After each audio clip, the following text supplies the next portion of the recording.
Hi, I'm Paul Santinello, and you're watching The Upside. Today, I'm very happy to have as my guest Nick Cocchi. Nick is the Assistant Superintendent at the Hamden County Correctional Facility, running for sheriff.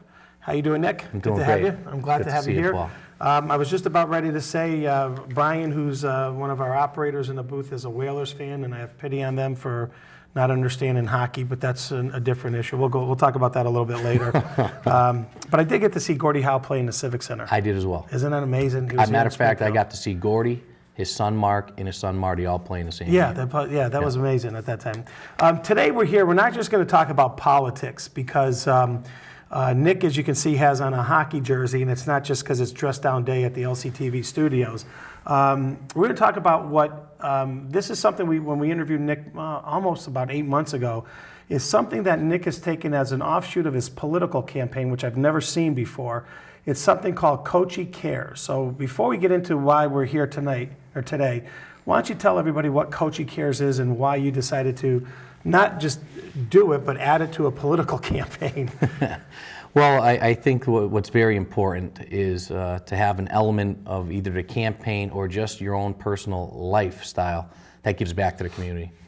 I was very fortunate. We just had a nice little piece in the Ludlow Register, and when the reporter was sitting down and talking to me, I just wanted to make very clear that I was grateful of the upbringing that I had and the amount of supervision in I would say, community involvement from everybody to try to get the kids and the youth to do the right thing and have the resources to do them.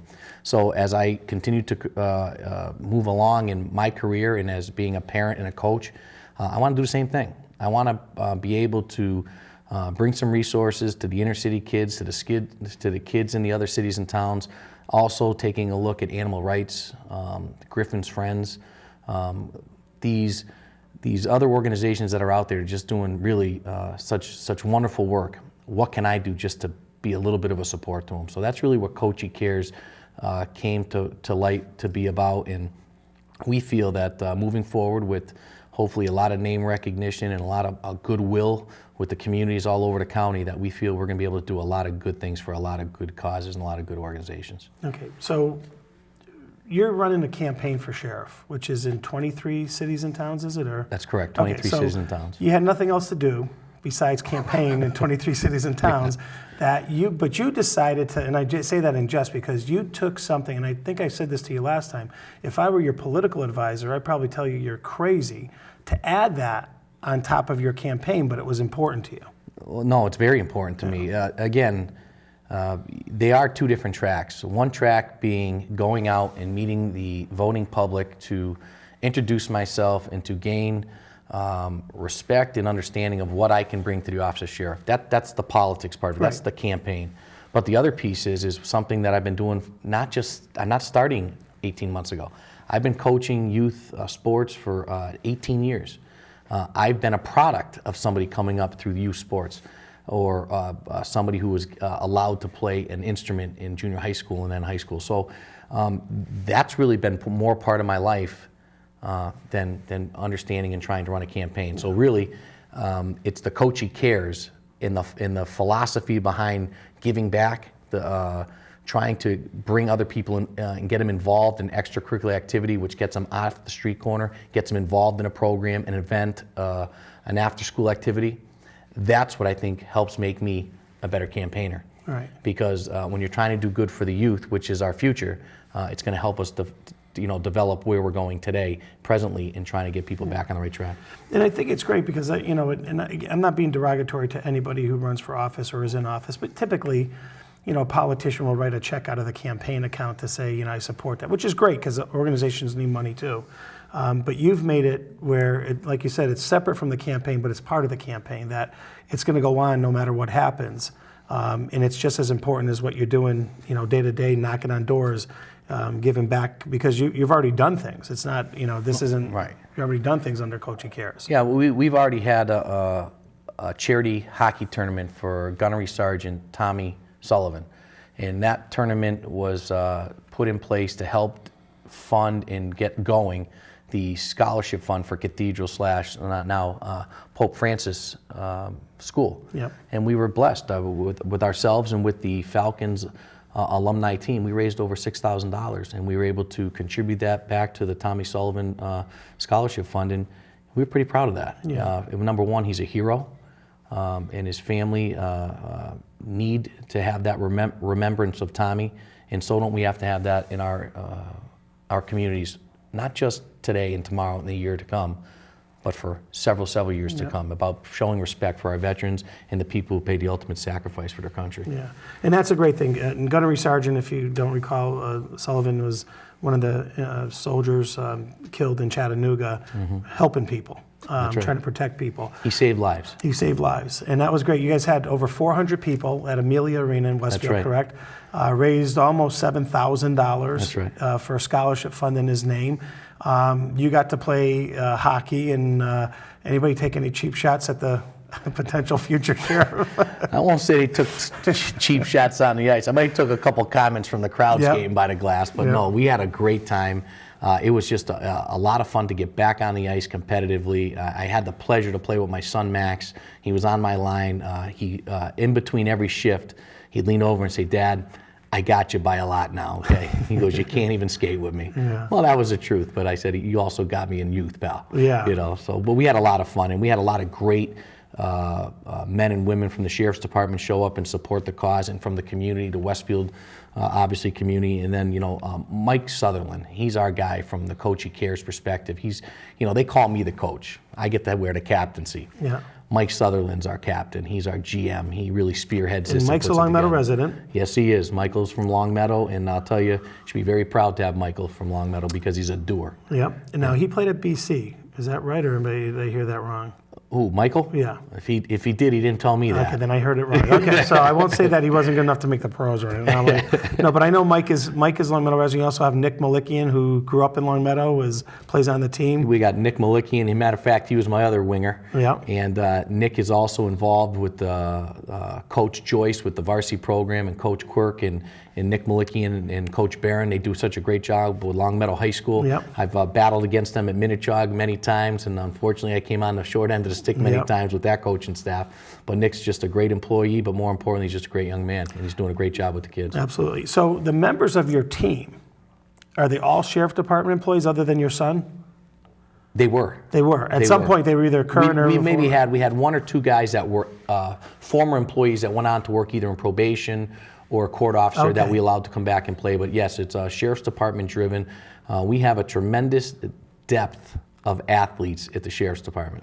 And we can dig in, whether it's a softball tournament, a hockey tournament, it doesn't matter. It could be a golf tournament. We got some athletes there. So we dig into our own ranks there, and we try to get everybody involved. And we had a guy, Steve Teller. It was really the Falcons alum versus Steve Teller. I think he scored 9 goals out of the 12 I think we got. Wow. But we got some talented athletes. And that's who you're playing. There's another game that's going to be coming up. It's going to be, and the first game was against the Springfield Falcons alumni, correct? That's correct. So the second game is a rematch. Yeah. And it's kind of like the Globetrotters and the Generals, right? And they're the Generals, but they won't see this maybe. No bulletin board material here. So this game will be on Saturday, February 13th. Correct. At the Springfield Civic Center. That's right. And it's going to be against Kochi Cares versus the Springfield Falcons alumni. And why don't you talk about and that's what we're here today for, is to talk about what this is for, what you're raising money for from this game. Well, there's 2 non-governmental agencies. One of them is the Disabled American Veterans. And what we're really looking to do there is to help put some support there, along with the Vets for Vets. And the Vets for Vets is they're advocacy people. They go out and they see our disabled veterans, and they try to go out and get them signed up in what the benefits are that they should be receiving coming back from serving their country, and unfortunately not being able to go out and help themselves sometimes. But there's a lot of benefits that are out there for our veterans. And this advocacy group, Vets for Vets, they'll go out and they'll sit down with the disabled veterans, and they'll sit and they'll help them fill out their paperwork and really let them know what it is that they're entitled to. I think that's one thing that sometimes puts a real frost on me, is that there's so many services out there, and there's so many people that don't know what they're entitled to, especially when it comes to our American veterans. Not only are they entitled to them, they've earned those rights, and they've earned those benefits. So I'm really proud that we're going to get together and try to pony up some money just to support and try to continue to push forward and give progress to these two important groups, because there's no better way to say thank you than to write a little check and to say that, hey, this may not be able to cover everything, but we're with you, and we'll be back with you again. We'll do this again in the years to come. Right. So, and I can tell you, just from going to our local veterans meeting here in Long Meadow, we have a great advocacy group of older vets that are helping other vets. And a lot of times what we found is, or what they found, and I've just observed and listened, is that vets sometimes don't want to come in for the benefits that they have. There's some stigma, they think, or whatever. And a lot of times they just don't know that there's something out there for them, or potentially something out there, and even for their families, for example. So I think what you're doing with this in terms of raising awareness of the groups, because that's almost as important as the money, letting them know that these two groups exist out there. And they're going to get some coverage out of this, obviously. And when we talk about when you guys are coming off the ice and they're doing interviews or whatever, they're going to, the media will pick that up and at least advocate for that, or bring to light what those advocacy groups can do. But more importantly, you're also going to put some money in their coffers, which will help them promote their mission as well. that's right. Right. So there's two things that I want to mention. The tickets are $15.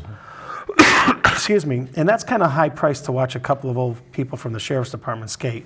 No offense, but the $15, and I have to say that because I don't want to, but no, it's $15. $3 a ticket is going to go to these two advocacy groups. The $12, actually, your game starts before the Falcons game. There's actually a Falcons game at 7 o'clock that night. I'm sorry, I forgot to mention that. That's right. Your ticket will get you into, help sponsor our cause and the cause of the two groups, and then it will get you into the Falcons game as well, where actually the $15 you can watch some good hockey at that point. And I forgot, there's some good hockey after some good hockey. You can say mediocre. It's okay. No. Listen, I think anybody gets and puts the skates on. I love hockey. I think it's one of the greatest sports in the world, and I think and I'm sure you found this is when you play another team, especially for something like this. They might be your opponent, but they're also your partner on that ice, trying to raise money and those kind of things. And there's a bond there, but I'm sure it gets a little chippy out there sometimes. Paul, I'm going to tell you, when you put the skates on and tie them up, and you get out there and the puck drops, it's competitive. I mean, nobody likes to lose in front of people. Everybody wants to showcase their best abilities. And you're absolutely right. Just time we're in the corner, all of a sudden the guy, hey, it's so great to see. All of a sudden it's like, get out of my face. Yeah. But we love that, Yeah. It's about, you can shake hands after, but during the game it's not going to be There's pretty. even a couple will go by and won't shake hands. Yeah. No, I'm just kidding.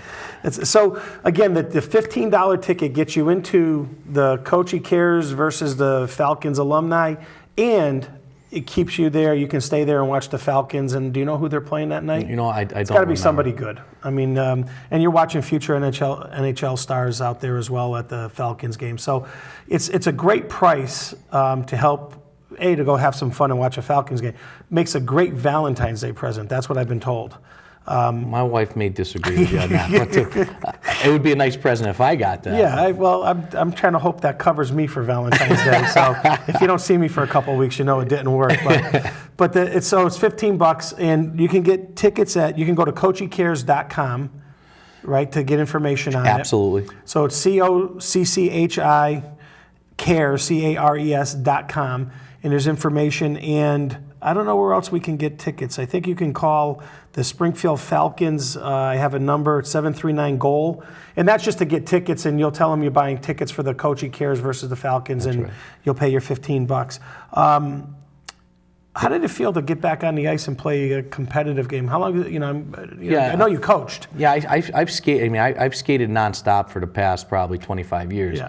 And I played some men's league games, but especially over the last 18 months campaigning, I didn't have time to be playing anything, So to get back on the ice, at first I was a little nervous because, again, you get that competitive rush through you. You want to do more than you're probably capable of doing.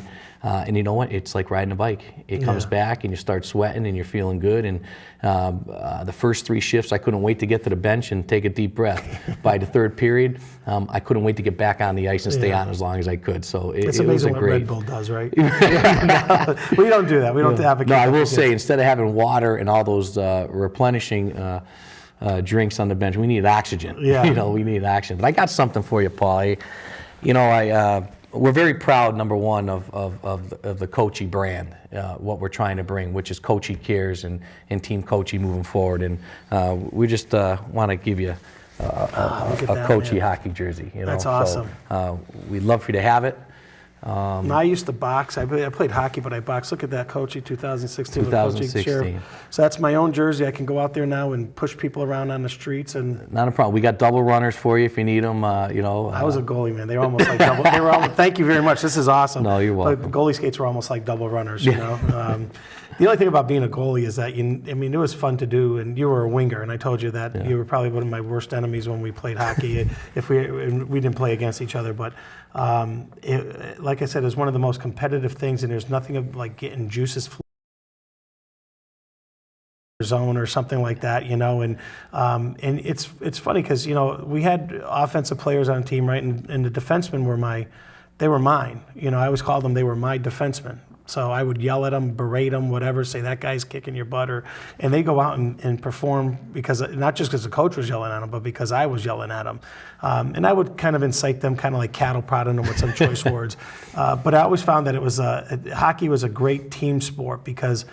And you know this, you can be on your line, and if you're back in the other end, your two guys are fighting up there, someone's going to call you out on it, right? I mean, even in a charity game, I'm sure someone's getting called out on something. You know, the hockey's funny because you look at the goalie position, very difficult. The puck that goes in, it has to go by you last. So everyone starts to look at the goalie, and then you got, like you said, you got your defense, and then you got the forwards, and you got the center who gets to kind of stay out of the corners. Yeah. You know, they're the prima donnas finesse on the guy. team. Yeah. But I was the winger, so I had to get in the corners. And people say, well, how does athletics build you up? How does athletics give you, people have asked me, why are you so confident to go and jump in this race and go out and meet people? I said, I think I've learned a lot through athletics.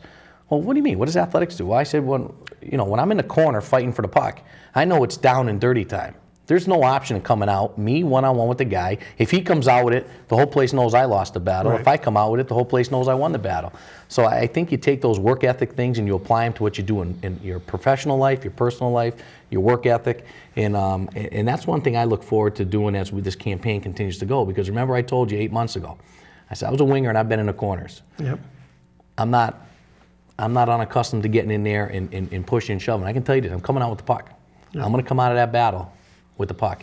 And I think that's one message we leave everybody when we get done talking with them is if you can take one thing from Team Cocchi is that we're going to work hard, okay, we're going to fight the good fight, and at the end of the day, we're coming out of the corner with the puck. And sports helps you in the sense that, you don't win every battle.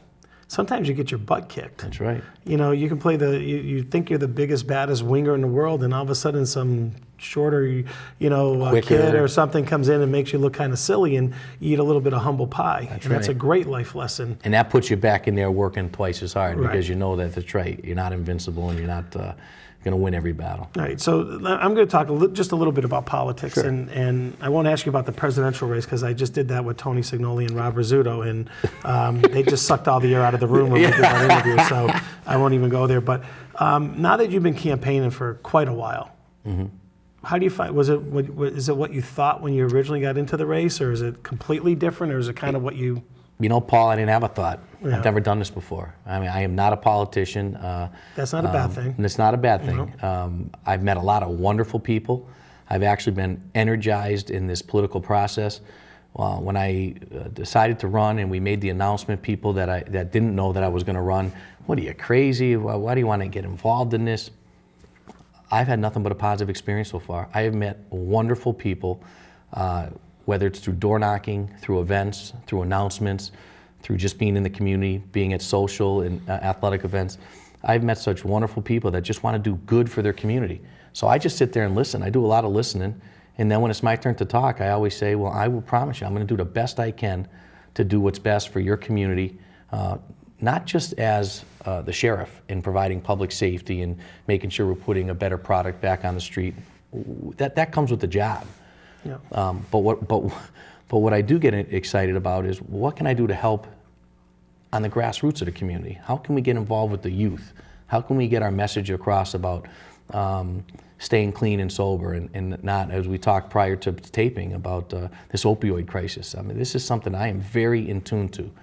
We're not going to sit by and continue to watch this. We're going to get and not just active. I mean, we have task force, we have people doing the right thing, but I think the key is this: at some point, we got to start from where the problem is and start working backwards, rather than trying just to stop it. And say, how does the sheriff's department get involved and help with this problem? Because usually you're on the back end of it, meaning there's somebody got arrested for something and they're coming to see you and become a guest at the jail, for example. So how do you get out there and work on it? Well, I think we're already doing it. Yeah. I mean, no, and I'm not insinuating you're not. I'm saying we have an addiction center. Okay. That was at Howard Street. Now it's in Holyoke, and right now we're working diligently to try to site it over on Mill Street. And that addiction center takes the people that are brought in front of the judge and then given some time to serve a sentence.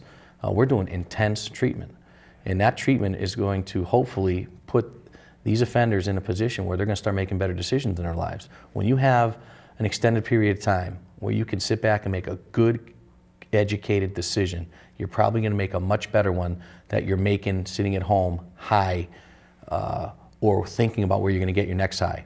Those impulsive decisions, they're not the good ones. It's when you have the ability to sit down and cognitively think out a positive strategy to what your next step is going to be, whether it's at work, whether it's in your personal life, whether it's in parenting, these type of things. And I think when you look at the population of people coming, 85% of the people, 85% of them that come inside the Hampden County Sheriff's Department have some type of substance abuse issue. 85. Now with that 85%, it spirals down into the other type of criminal behavior they do to feed the habit or to continue doing what they're doing when they're dealing with substance abuse. So if we can dig down to the root of the problem when it comes to substance abuse and try to get people some good detox treatment, good transitional and long-term treatment beds, and we can grow the amount of time that they're staying sober, because part of treatment, unfortunately, is relapse. And I think a lot of people forget that. This is a very difficult disease to kick, very difficult. So part of treatment sometimes, and a lot of times, is relapse. You can't throw your hands in the air and say, I failed and it's never going to work. You have to get back on the horse and get right back at it. And I think that's what the Hampden County Sheriff's Department does so well for the community, is we have an aftercare incarceration support services. If you relapse and you start to fall and slide down a slippery slope, you can come right into our aftercare facility and you can check in and say, I need help. I either lost my job, I need a place to live, I need some substance abuse treatment, I had a relapse. And we can do all these things for you prior to you spiraling down to a point where now you're back in front of a judge and you're getting more time and you're back in jail. Ultimately, we really want to take these nonviolent offenders, especially the first-time nonviolent offenders, and start diverting them rather than incarcerating them. We want to give them treatment rather than jail time. And I think that that's going to be a huge step in the right direction coming this July or August, with a drug court coming to Springfield.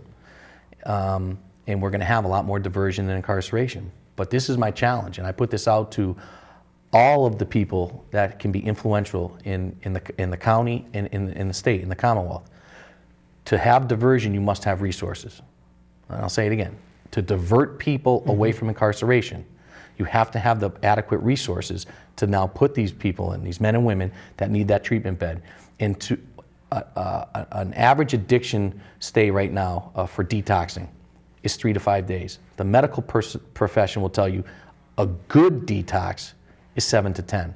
See, we're speeding things up too quickly. We need to have a good, successful detox to a nice transition into long-term treatment in that supervision that continues over the person in treatment. So they're not just on their own, they have that supervision piece, keeping them honest and keeping them sober. The longer we do that, the increased chances we have of a successful long-term recovery piece.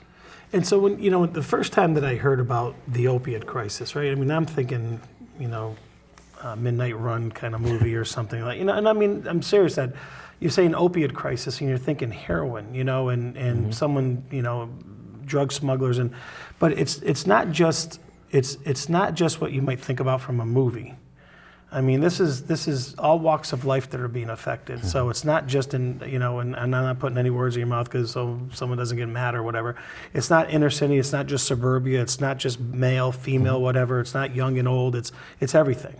And it could be as simple as the oxycodone that someone's getting recommended, as my son got 30-day prescription for having wisdom teeth out.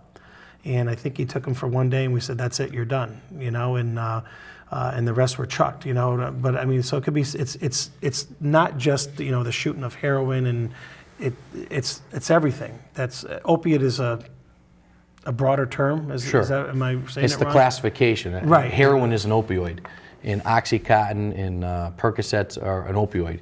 And really, unfortunately, I have a very good friend of mine who had 2 surgeries on his knees, and he became a victim of the disease. And it got so bad that he lost his profession after 34 years in the business. And this is a guy who I would go to if I ever thought I needed help with anything. He was the rock. He was the community member in Ludlow that when you looked at him, you said, "That's Mr. Ludlow." So this disease, there is no economic, there is no social, there is no town boundary that this opioid crisis won't cross. And I think you're seeing a lot more people in all of our cities and towns, not just across the Commonwealth, across the country, starting to raise their hand to say we have a problem. See, that was the biggest problem years ago, is that we never recognized we had a problem. Right. I've been in corrections now for over 22 years. We've had a heroin issue for all of the 2 decades that I've been working at the Hamilton County Sheriff's Department. Now it's an opioid crisis. That's fine. But whatever we have today that we can continue to move forward with and try to eradicate this progression of a crisis, what I call the epidemic of opioids, I'll bet you if we worked that hard 2 decades ago, Right. we probably would have done the same thing. So I'm excited about the work we're going to do in the near future. The governor's got $28 million slated to go to his new opioid bill that the Senate and the House passed. I went down, I did testify. I had some things I wanted to say to put on record because unfortunately we get calls all the time at the Sheriff's Department. Are you telling me the only way I can get my son or daughter treatment is to have them incarcerated? Boy, that's a sad statement. Yeah. Boy, is that a sad statement. So we went down and really the governor's bill talks a lot about what you just talked about. He's going to restrict the amount of days you can have the medication for. He's going to put a lot of money into prevention with the youth and preventing and educating the doctors and all these preventative measures. But there's only one issue I had, and this is what I went down to say.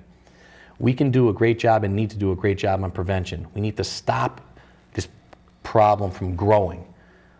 But this problem is so big right now, you can't just stop it. You have to then treat it. Right. You have to deal with what we have today because unfortunately some of these addicts and some of these people that are inflicted with this awful disease, they're 15 years old.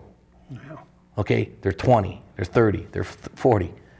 They're not just people that are in their late 80s, 90s that broke a hip and no. Right. So we got decades and decades and decades of men and women that are going to suffer with this addiction that we need to give them help now. And we got to do something for the people that are afflicted and addicted, offer them some type of treatment and recovery, and stay with them all the way. And then continue to put that focus on the prevention piece. Yeah. This snowball is going so fast. If we can start to slow it down till we get it to a stop, which means it's not growing, then we can start putting the reverse on the tires and bringing it back. And now working on and eliminating some of the people that are struggling with it every day. And I don't know if it's sad or funny, but like I said, my son had 30 days worth of, Oxycontin, and first of all, my opinion is that if you have a problem after 5, you probably have to go back to the doctor, but that was what just they tell you. But and as we're getting ready to get rid of him, my son says, "Dad, you know how much that's worth?" Now, being an, old, out-of-touch person compared to my kids, I said, "No, how much?" And I forgot how much per pill.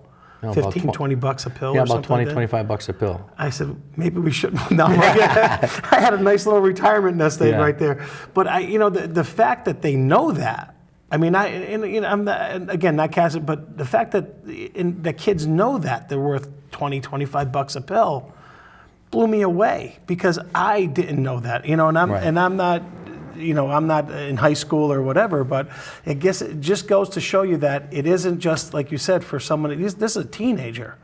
He's 17 years old at the time, he knew what Oxy was worth on the street, and I was like, holy smokes. I mean, I'm out of touch too, that's the other thing. Well, I think that all I think that reaffirms is that there's a lot of it out there. Yeah. And unfortunately, when high school kids, and I have 2 kids in high school, when they come home and understand what Oxycontin is and what the street value of it is, unfortunately, they're not learning it from a book. Right. They're living it, meaning somebody at the school is pushing it. Right. Somebody's explaining what they can get for 20, 25 bucks.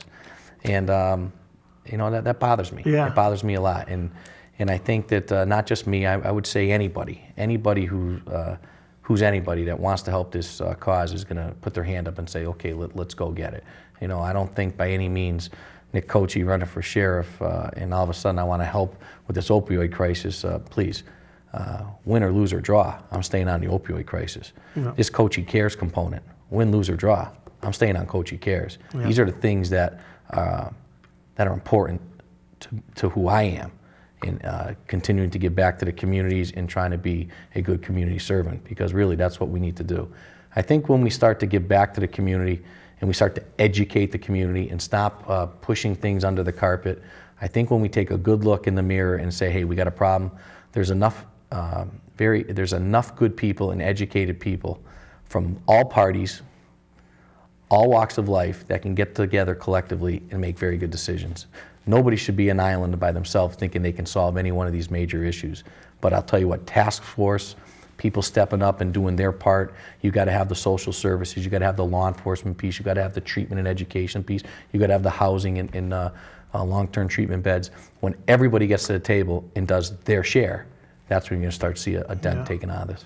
Well, I don't want to get into, and I want to say thank you because, like I said, the awareness of this opioid crisis, because there's a movie coming up this week, and by the time you see this, it'll probably be shown already. About Cape Cod. About Cape Cod, and it's going to be aired. Congressman Neal's going to be there, a bunch of people, because it's serious. And as we finish up here, because I think our time is limited, correct, guys?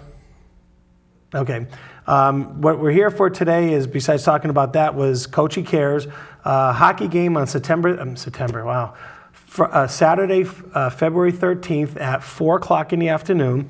It's at the Springfield Civic Center, or the Falcons Nest, whatever we want to call it, the Mass Mutual Center. I'm old, I guess it's Civic Center. Game starts at 4 o'clock. $15 a ticket gets you into the Falcons game at 7, and $3 per ticket goes to Vets for Vets and Disabled American Vets. Come watch Kochi Cares and the Springfield Falcons alumni on Saturday, February 13th at 4 o'clock. Nick, thanks for coming in, and thanks for the game on Saturday. And thank you for the shirt. I appreciate it. Have a great day, folks, and we'll see you on the next episode of The Upside. That's awesome. This is